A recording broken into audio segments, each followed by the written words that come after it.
So, alright guys, it's a great day.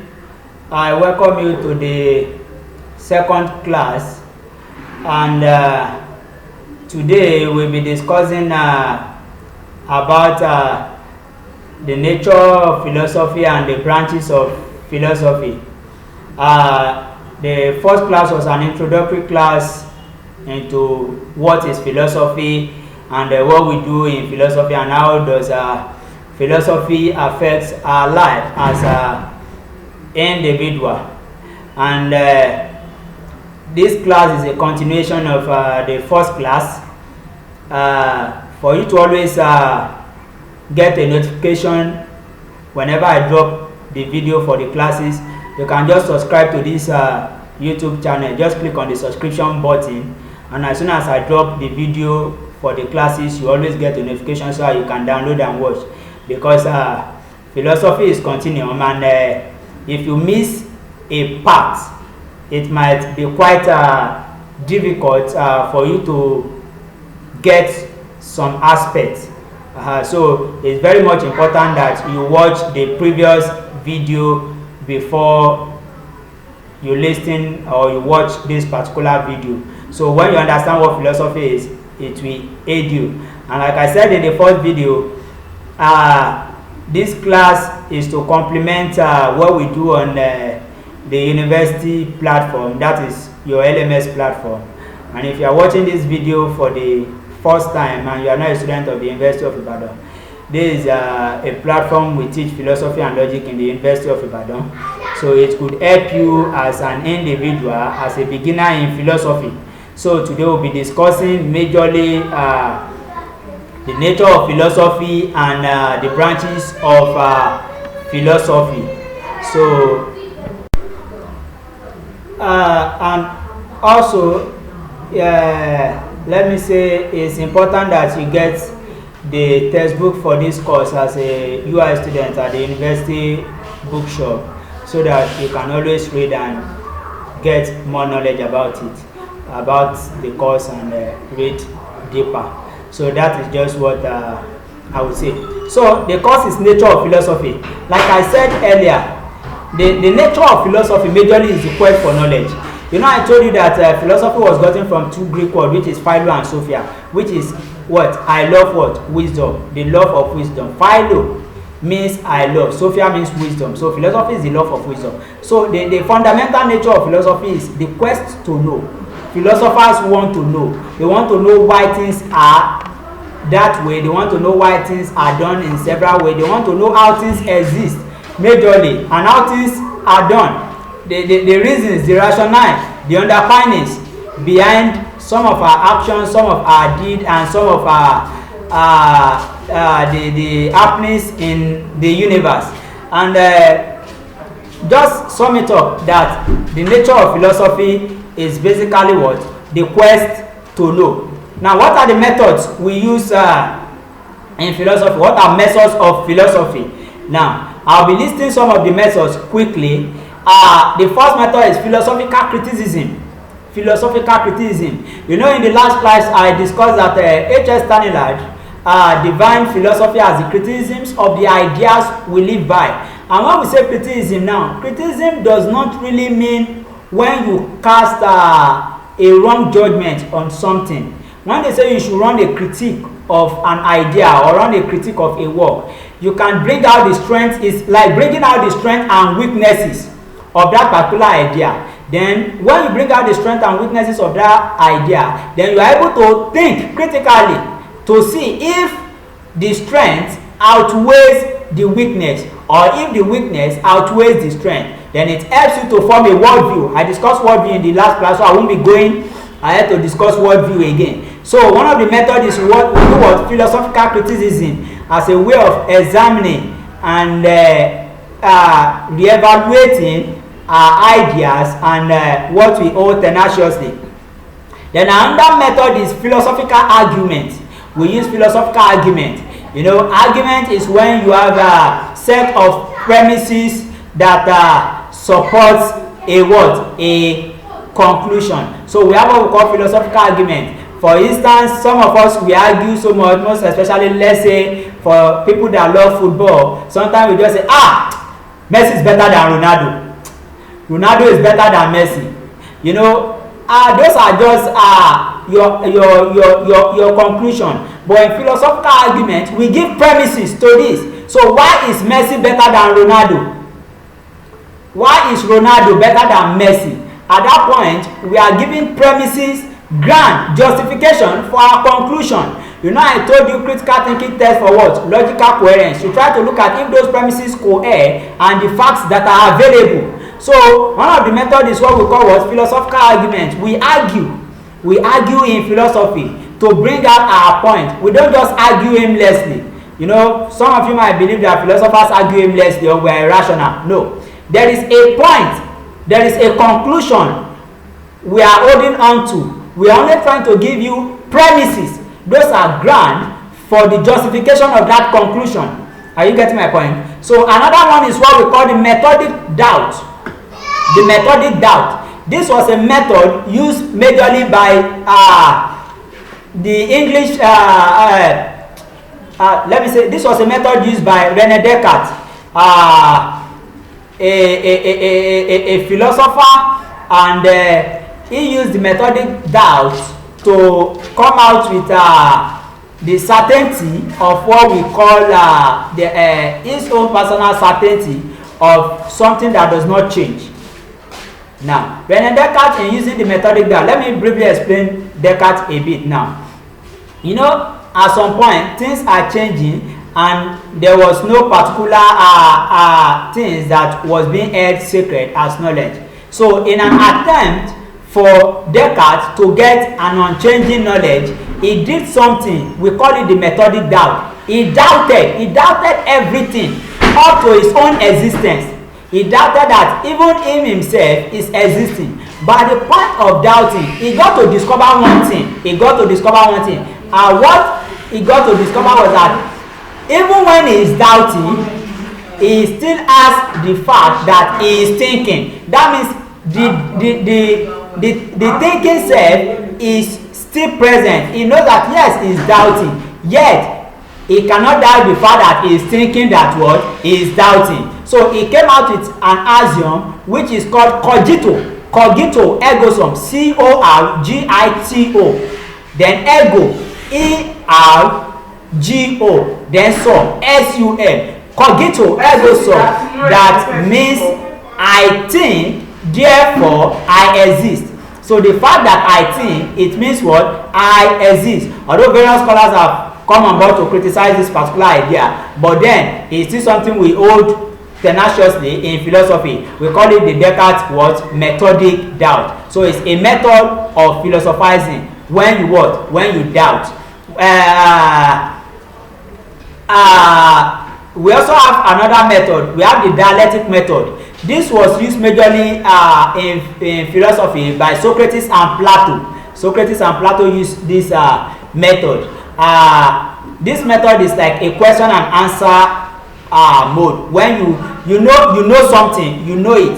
You know someone, the other person you are asking does not know it. But you don't just want to tell the person that person does not know it. So you keep asking the person question. The answer to that question leads to another question until the person is able to realize that, oh, what I think I know is not right. So there's a different perspective to it. It's called what we call the method of dialectics. It's a question and answer method. So sometimes they will tell you we have what we call the Socratic what? Dialectics. So it's a question and answer method. It's a method we use in philosophy. So sometimes we ask questions. And Susan K. Langer once he said a philosopher is more characterized for the question he raised than the solution it provides. So in philosophy we ask questions. You know, philosophy is all about querying into knowledge. So we ask questions a lot. We ask questions. We want to know why. We want to know why things are that way. We want to know why you perform that action. So we ask questions a lot. We can ask 100 questions without producing one single answer. It is not our duty majorly to provide answer. We inquire. I will explain that when we get into the first order and second order function of what we call philosophy. Then another one method we use is inquiry. We inquire. That means like we investigate. Philosophers investigate. We make inquiry. So that's another method. You know, inquiry is not something we have to dwell too much on. You know, when you make an inquiry about something. So we investigate. It's a method we use in philosophy. Then we also use analysis. We analyze concepts. We analyze to see how these things are. If these things are actually the case, this concept, if they actually mean what they claim to be. So we do what we call what? Analysis in philosophy. So those are the methods we use in philosophy. Remember, we have philosophical criticism, philosophical argument, methodic doubt, dialectics, inquiry, and analysis. Then what is the goal of philosophy? What are the goals of philosophy? Now we discussed quite extensively in the first class, and we told you that philosophy deals with the existence of individual, the existence of the universe, and how individual relate with the universe. So the philosophy deals with what? The holistic development of the human person. It deals with what? The holistic development of the human person. How humans can be better. Are you getting it? We are concerned with how humans can be better. Someone will say that every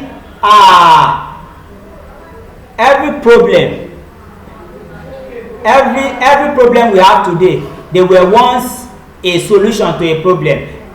Are you getting my point? Every problem we have today were once a solution to a problem. You know, when we have radio now today, we have the danger of all this the scientific radioactive whatever they call it, radioactive radiation that affects the earth. Also we have you know, when there is a mask in your house, we have this radiation and everything. But you know, those things you think are problem were once a solution. Radio was once a solution to information. The mask was once a solution to communication. The airplane that we now say crash was once a solution to transportation, to become faster, more easier, more comfortable, and what have you. So philosophy helps what? To develop the human person. Then the goal of philosophy is to clear vagueness. We clear vagueness when things are not clear. We have to put clarity to it. When things are not clear, we have to put clarity to it. So philosophers put what we call clarity to task. And then we also help in making sure that we clear what we call ambiguity. You know, vagueness is when we do not have clarity. Meanwhile, ambiguity means when one word can have more than one interpretation. For instance, when you say a bank can mean the bank of the river. It can mean a place where we go to store money or withdraw money. And you know, you can use it in a statement. Like for instance, I went to the bank. So which of the bank? The bank of the river or the bank where you save money? So philosophy helps to clear what we call ambiguity and vagueness. Then philosophy helps to put clarity and coherence in explaining. It helps to put clarity and coherence. You know, one of the aspects of critical thinking is that it helps in logical coherence. So it helps to put clarity. Those are some of our goals. We have to clear things. We love to make things more clearer and more logical, so that it can really cohere and it can be explainable. Then one of the goals of philosophy is the ability of critical thinking helps us in identifying fallacy. Fallacies are what we call errors in argument. They are what we call errors in argument. Most of us, we commit fallacies a lot, but fallacy is a different class. We'll discuss it later on. It's a different class. But let me just give you an example of fallacy. Let's say you are arguing that let me give you an example. Okay, let me still use football. You are arguing that Ronaldo is better than Messi, and you say Ronaldo is better than Messi, and the other one says Messi is better than Ronaldo, and the next thing is you are a fool. How can you say that Messi is better than Ronaldo? You know, that is what we call fallacy. In our discipline, we call it argumentum ad hominem. Argumentum ad hominem. It is called fallacy of abusiveness. When you leave the major point of argument to start abusing the personality of that person, is fallacy. So critical thinking helps you to spot what? Error in argument. So for instance, you say that Nigeria is a prosperous nation because Professor Wole Soyinka said so. It's a fallacy. Who told you that Professor Wole Soyinka cannot be wrong? So the fact that Professor Wole Soyinka says so does not make the argument to be right. So if someone tells you that Nigeria is not a prosperous nation, Nigeria is not a prosperous nation, you might want to say, how can you say Nigeria is not a prosperous nation? Wole Soyinka said it, that Nigeria is a prosperous nation. How can you, common man, you are just in 200 level animal science, or you are just in 200 level educational management. What do you know? How can you say Nigeria is not a prosperous nation? We call it fallacy of appeal to authority. When you try to appeal to authority, because this person in authority has said it, it's called fallacy. Are you getting it? But we get to fallacy, it's a whole wide discourse on its own, it's a class on its own. But the ability of critical thinking helps us to what? Spot fallacy. So those are some of what? The goals of what? Philosophy. We spot fallacy. And that's why you see as philosophers, the way we argue is quite different from the way every individual argue. The way philosophers argue is quite different. Once you see a philosopher arguing, you are able to identify and spot that, oh, this is a philosopher. Why? Because we try to spot out fallacy from our argument, and at the same time we try to give sufficient premises for what? Our conclusion. You understand premises, conclusion when we get to that stage in time.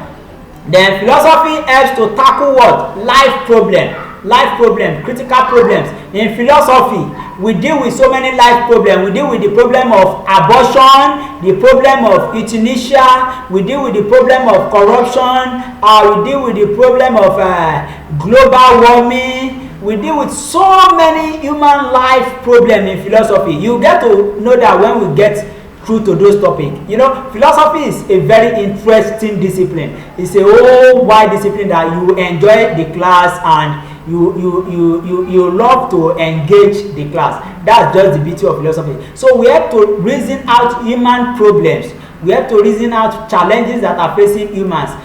Issues of justice. Like someone will tell you that unjust law should not be obeyed. So for instance, the government made an unjust law, and you know that this law is unjust. Should you obey it? So philosophy helps to reason out all this. So those are the goals of philosophy. Now, I will move quickly to what we call the order of questions in philosophy. What are the orders of questions in philosophy? How are our questions? How do we have questions in what? In philosophy.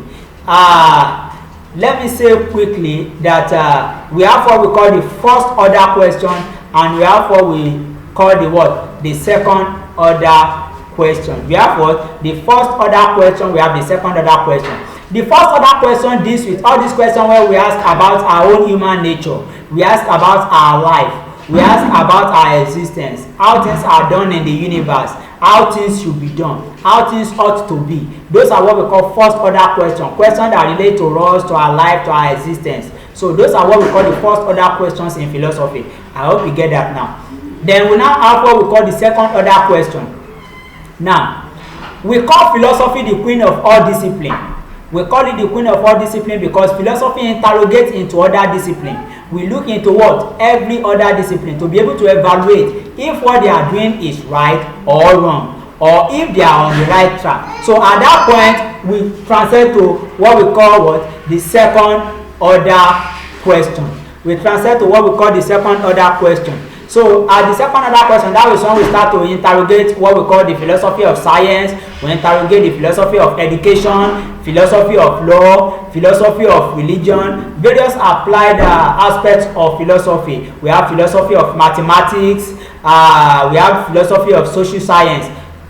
There are several aspects like that. So we keep asking ourselves, we keep asking questions. We have what we call the medical ethics. We have ethics of journalism. You ask, so is it right for a lawyer to tell lie to be able to protect his client? Is it right? At that point, we are doing what we call the second order discipline, the second order function of philosophy. We inquire, is it right for a lawyer to tell lie just to protect the interest of his client. We tend to look at science. What are they doing in science? Is science actually real, or is science just a conspiracy of some group of people? Scientific law, are they actually real? When we get to those aspects, we treat about philosophy of science. We look at science deeply, but we do it in philosophy. We inquire. We do philosophy of education. We look at the curriculum in education, how people teach. Is it right?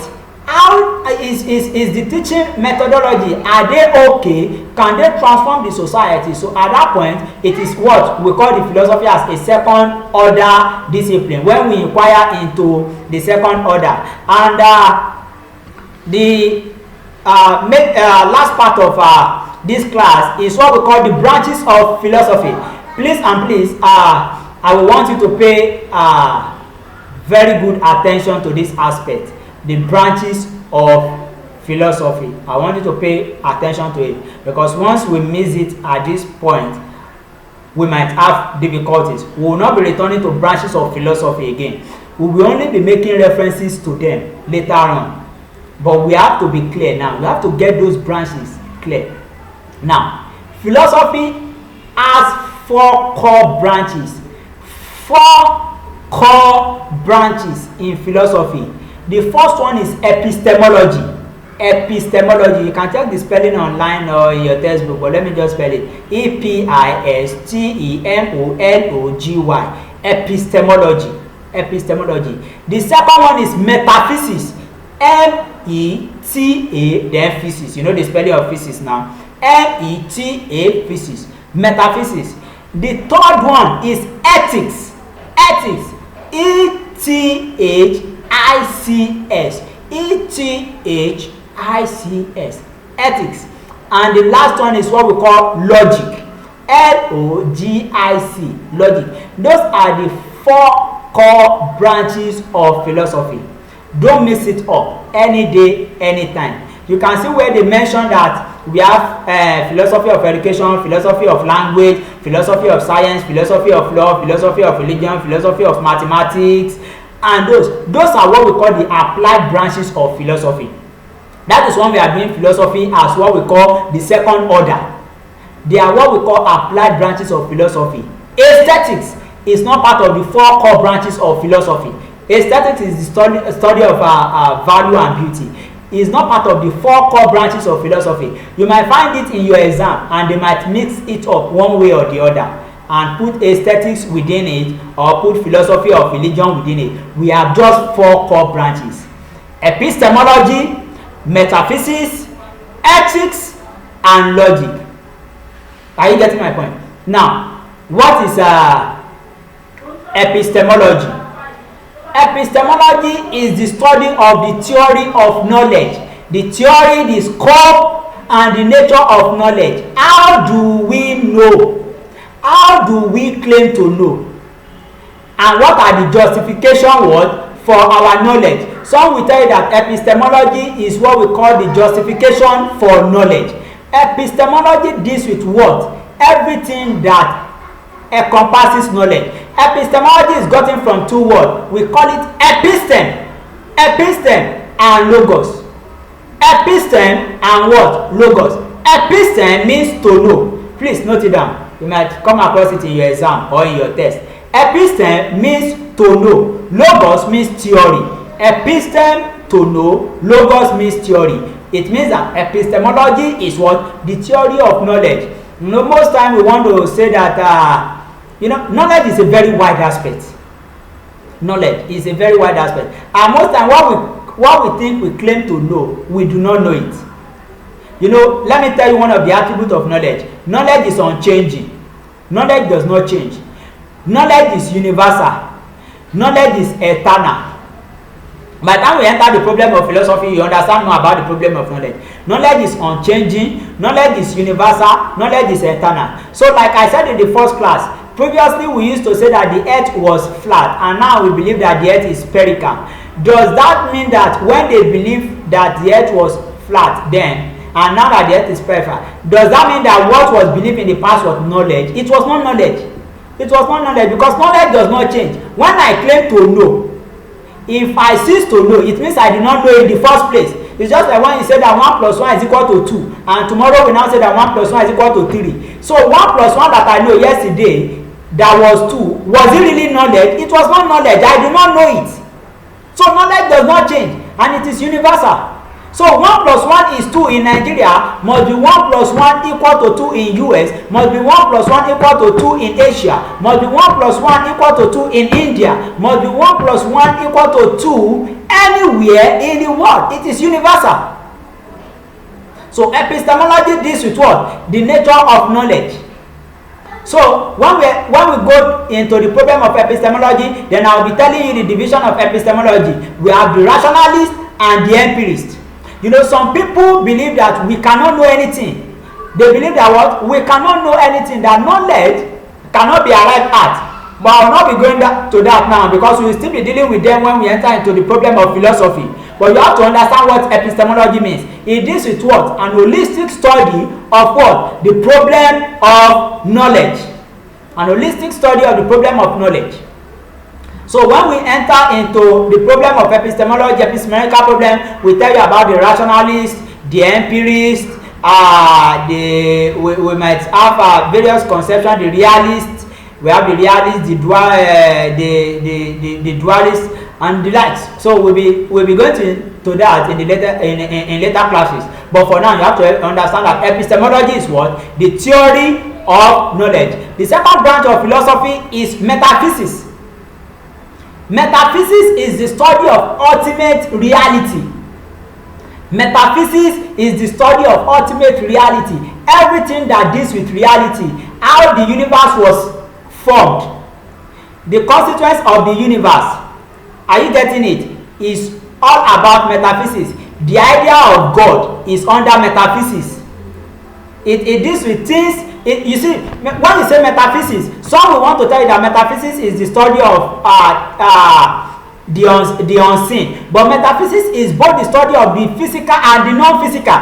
Because metaphysics deals with the study of being. You know, metaphysics is divided into two. We have the cosmology and we have the ontology. The ontology deals with the study of being. I made mention of something like that in the first class. I said the study of being, the study of man. How do we exist as man? That is under metaphysics. What is the constituents of humans? It's under metaphysics. Cosmology is the study of the universe. Cosmo means the universe. How did the universe come to be? So it's under metaphysics. We deal with metaphysics. The idea of God is under metaphysics. The idea of death is under metaphysics. The idea of good and evil is under metaphysics. So we also be discussing some problems in metaphysics also. When we get there, we'll be discussing some problems. But metaphysics is the study of both the seen and unseen reality. Is an holistic study of reality in general. It's an holistic study of reality in general. Then the other aspect is what we call ethics. Ethics is the study of what we call morality. Ethics is the study of morality. Let me tell you now, there is a difference between what is and what ought to be. Now, ethics deals with what ought to be. So that it is the case does not mean it ought to be. Are you getting it? So let me give you an example now. For instance, in Nigeria, it is the case before the period of Mary's leisure that when you give birth to twins, they believe that they are abomination and they kill those twins. Are you getting it? They kill those twins. Are you getting it? And they feel that there are moral justifications for it. It is the case. But after the coming of Mary's leisure, she stopped what? The killing of twins in Nigeria to what ought to be. That these twins are also human, are not an offshoot of an abomination or an offshoot of the gods doing one thing or the other. So ethics deals with the study of morality. At the point of ethics, that is when we now start dealing about the aspect of moral right. We deal about the case of what is good. What do we call good? How should we act? How should we behave in the society? It is under ethics. We will be discussing about the ethics, the cases of stealing, the cases of abortion. We will discuss that under ethics. We discover cases of surrogacy under ethics. So we will still get to that. But ethics is the study of morality, the rightness and wrongness of an action. You see, all these four core branches of philosophy. They also have sub branches. Are you getting it? We have what we call normative ethics. Under ethics, we have what we call normative ethics, which is the study of ethical principles. Study of what we call ethical principle. We have various ethical principles. We have what we call the consequentialist ethical principle and the deontological ethical principle. We will still get to that gradually.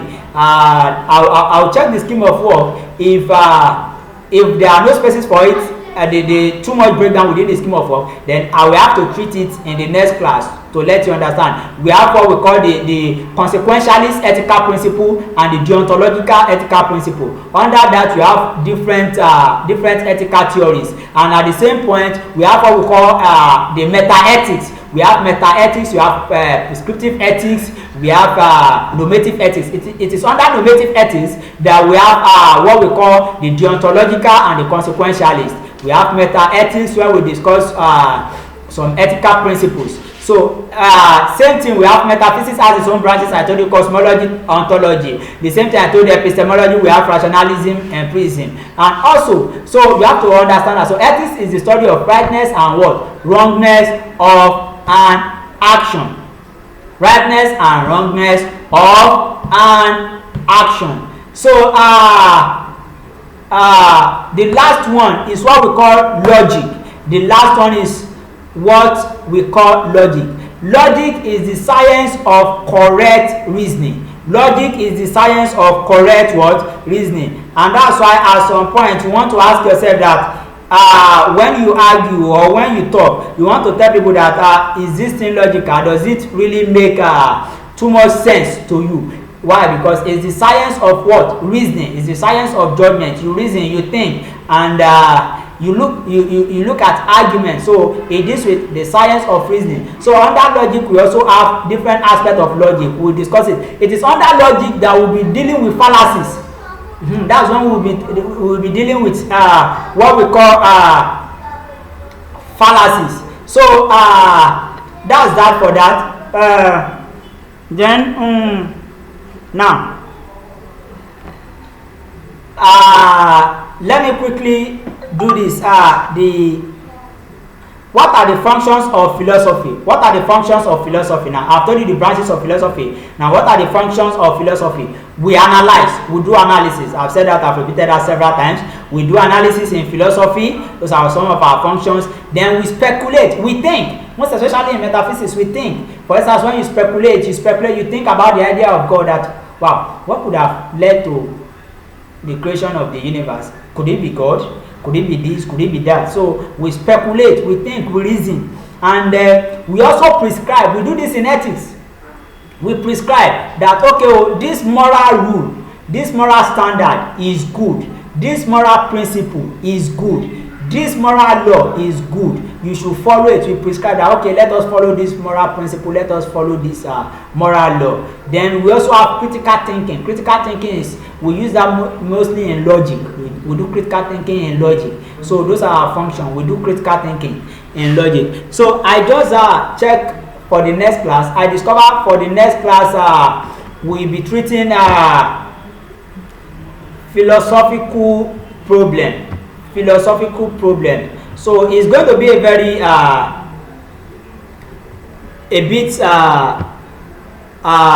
wide discussion and quite engaging. Philosophical problems are what we call perennial problems in philosophy. All these problems are not just problems that they are easy to get solutions to. But then let me quickly give a backdrop to it by discussing some of the divisions of the branches of philosophy. You know, prior to, let me pick number one, epistemology now. You know, it is believed that epistemology is the theory of knowledge. So we have people who believe that we cannot know anything for certain. So when they say we cannot know anything for certain, it's not because you can't have an idea or because you can't have a thought. It is just because those thoughts are changing, and you know that knowledge does not change. So it can only be at the level of belief. Belief can change, opinions can change. An opinion can change today. You can have an opinion today and change it tomorrow.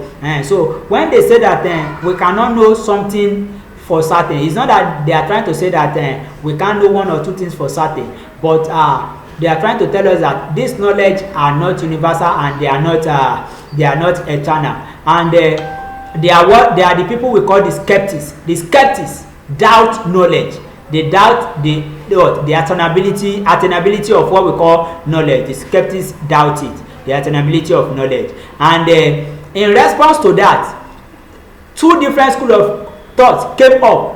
That see, come guys, the skeptics told us that we cannot know anything for certain, but yes, we can know something for certain.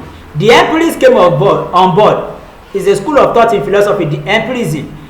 They came on board and say, come, we can know something for certain. We can know something what? For certain. But how we can know something for certain is through sense experience. What we can experience with our eyes, our nose, our ear, our feelings, our taste, our tongue. So we can know something for certain. That how can you say that I don't know that this is Ojo that is coming after I saw that it is Ojo that is coming? How can you say that I don't know? Of course I know. How can you say that I don't know that the earth is spherical after I've used a gadget, a scientific gadget now, that I've checked through it and I discovered that this earth is spherical? So they are trying to tell us that, see guys, we can know things for certain and this knowledge can be universal and unchanging, but it can only be gotten through sense experience. So we have three major scholars for the empirical school of thought. We have John Locke. We have I'm trying to recollect. We have John Locke. We have George Berkeley. John Locke, George Berkeley, and David Hume. John Locke, George Berkeley, and David Hume. They are the three major empirists we have. John Locke, George Berkeley, and what? David Hume. Those are the three major empirists we have, and they differ in their own idea. They differ in their own what? Idea.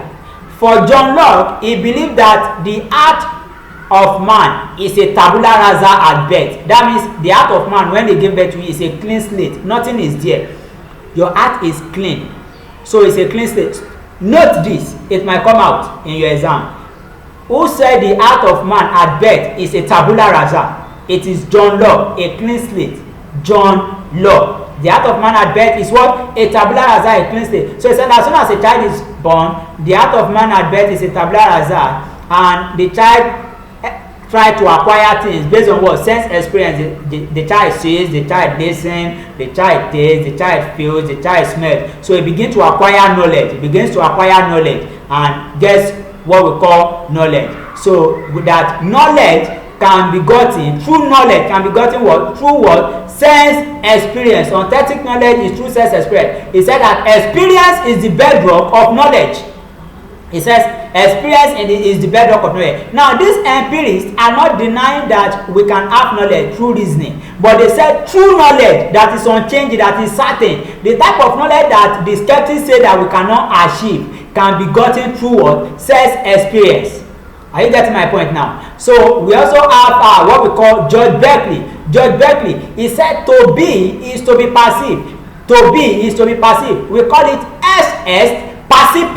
You can check it in your textbook. SS passive. Bishop George Berkeley. To be is to be passive. That means what we claim to know is only what we perceive. What we claim to know is only what we can perceive. That means if you are in class now and I can see you, that means you exist. As soon as I can no longer perceive you again, I can't claim that you exist. But as soon as I can perceive you with my sense experience, with my eye, I can hear and I can say, then I can say that I know that truly you exist and you are in that class. Are you getting my point now?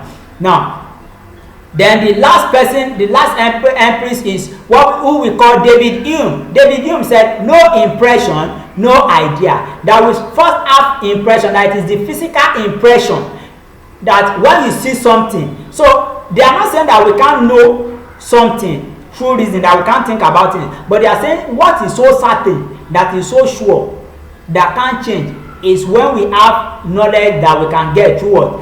Sense experience. So he said, when we say we have an idea, it is based on the impression we have seen. Maybe we have seen something. And you know, David Hume also went to say that. So they asked him a question that, oh, David Hume, so how do people form ideas that they've never ever seen? For instance, like a flying horse. He said how we form those ideas because we've seen a horse before and we've seen a bird that is flying. So we merge those two ideas together. He called them what we call complex what? Ideas. Complex ideas. So he said everything we claim to know, every idea we claim to know are from margin of concept that we have seen physically with our what? With our eyes. Are you getting my point? Now, so those are their points. They have criticisms and the rest, but we'll discuss it when we get to the problem of philosophy. Then some other guys came on board. They are called the rationalists. That's it. Come, let me tell you, this experience has so many errors. For instance, we have the error of what we call hallucination. Some of you might have been traveling before and you discover that far ahead of you, you look as if there is water ahead. It looks as if there is water, a mirage, water. And when you get there, you discover that there is no water. That is what we call hallucination. So they are bringing out errors in what even we can see. Sometimes you can see that it is Ojo, your friend, that is coming. And when Ojo gets closer to you, you discover that, oh, it is not Ojo, it is Tola, I thought it was Ojo. Sometimes you can hear something strange and you think you heard right. So they are trying to tell you that, see, you people that you are saying that this sense experience is the certainty. See, it has its own issues. It has its own issues and we cannot guarantee it. But what we can guarantee is reasoning. They believe that true knowledge comes through what? Reasoning. It is the rationalists that believe that we have what we call innate ideas. They believe that we have innate ideas. René Descartes believe that we have innate ideas, that when we were giving birth to, we have what? Innate ideas in us. There are some ideas that we got from maybe either heaven or wherever you came from. Some people came from heaven, some people came from their father, some people came from Buddha, some people came from Shango. So irrespective of who created you, no problem. But you got an innate idea according to them. Are you getting my point? That we have innate idea. So we have three major rationalists. We have René Descartes. You know, I made mention of René Descartes earlier in the first class when I told you about the methodic doubt. We have René Descartes, we have Spinoza, Benedict Spinoza, and we have Leibniz. René Descartes, Spinoza, and what? Leibniz. The three of them said that when we claim to know, true knowledge is based on what? Reasoning. I will drop more on the idea for the next class because I don't want the video to be too long.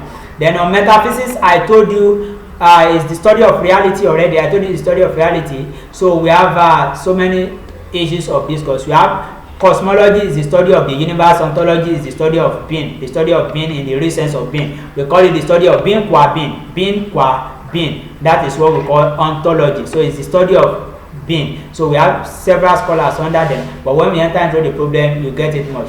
Then we have what we call ethics, which should be the last thing I'll be doing. We have what we call ethics. We have various aspects of ethics. We have what we call the normative ethics. The normative ethics deals with ethical principle, guidelines, moral guidelines that can help our moral conduct. It deals with what? Moral principle, moral guidelines that what can help our conduct. At the aspect of normative ethics, that is when they give you various principles, various guidelines that you can use. We have various principles. We have the hedonist principle. The hedonist principle believe that whatever gives you pleasure is morally right. So if stealing gives you pleasure, then it is morally right.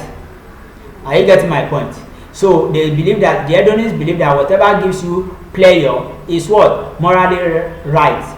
So we have the utilitarianism. Utilitarianism is a principle that tells you that we should maximize happiness for the greatest number of people. Please take note of some of these. Take note of all these ethical principles I'm asking you. I'm telling you now. Utilitarianism says that you should maximize happiness for the greatest number of people. So if you look at the case of Jesus Christ, the story of Jesus Christ, you discover that an utilitarian will tell you that killing of Jesus is morally right. Why? Because majority of the people there said that they should kill him.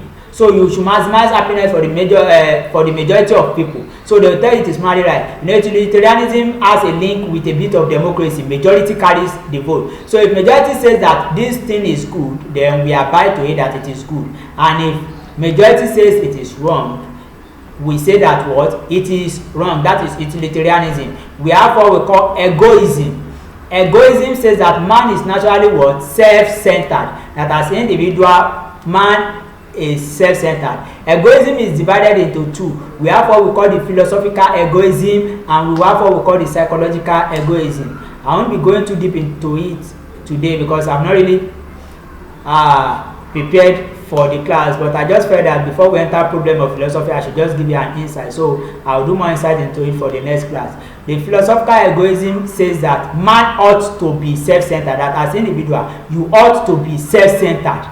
So when you are acting, when you are performing a moral action, when you want to act, you should be self-centered first. While the psychological egoism said that by nature, we are self-centered. So it's not that we ought to be. By nature, when you see a man that is acting, he is acting first based on his own interest. That by nature we are self-centered. And we have altruism. Altruism says that man thinks about the goal of others first. It's the opposite of egoism. Altruism says you think about the goal of others first. So when you want to act, you think about how it's going to affect others first.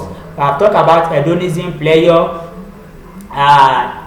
utilitarianism, egoism, and we have what we call situation ethics. Situation ethics was propounded by Joseph Fletcher, that when you want to act, you consider the situation, or when you are judging a moral action, you consider the situation that has warranted that action. For instance, if you are so hungry and you are in the church, you are so hungry so well to the point of death, and you take out of the offering box, the money dropped in the offering box in the church to buy food to eat, and a situation ethics person will tell you that it is not wrong, that kind of stealing is not wrong. Why? Because it was the situation that led to it. And you know, that's why in situation ethics we talk about is, you know, they use majorly the story of the Good Samaritan in the Bible, the story of the Good Samaritan who helped a man, and they ask the question that the first two people that left the man, who told you that they do not have more important things to do than the last man that came to help him? That maybe the situation warranted them not to have helped the man at that point, or maybe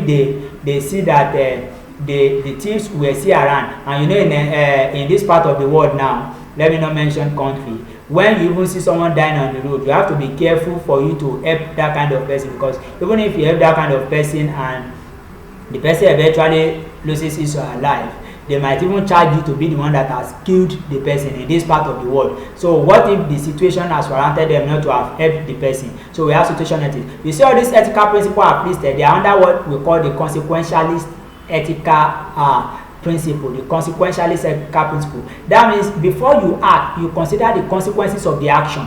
The consequences. You know, the situation ethics consider what? The consequence, the what prepared to it.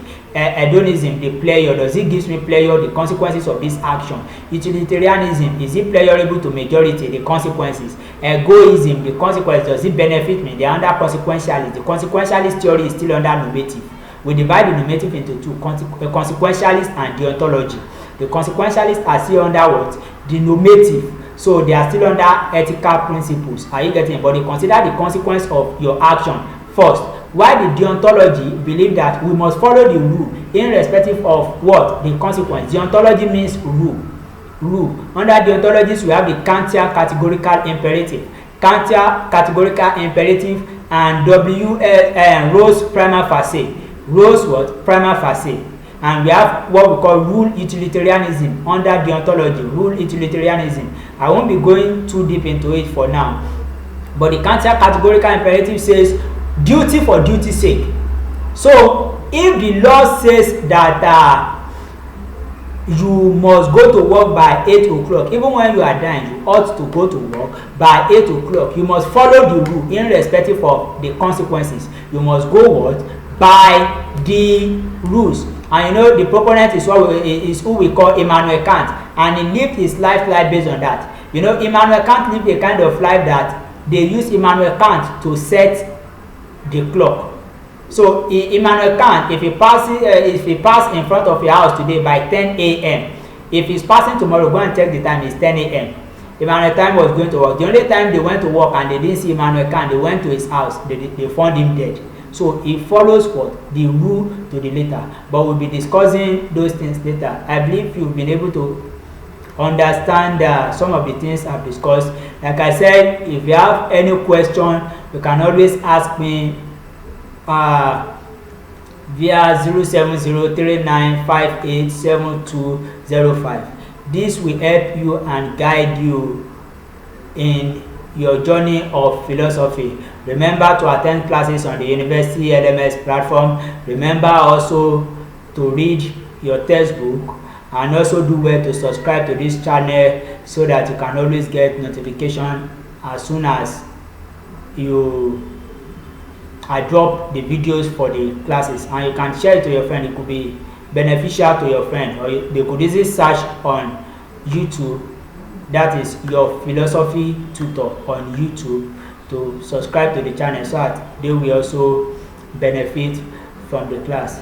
So until then, until our next class, which is the problem of philosophy, I say my name is Son David. In order to concentrate more, I removed my glasses earlier so that I can focus more. And I say keep winning. Do have a nice time.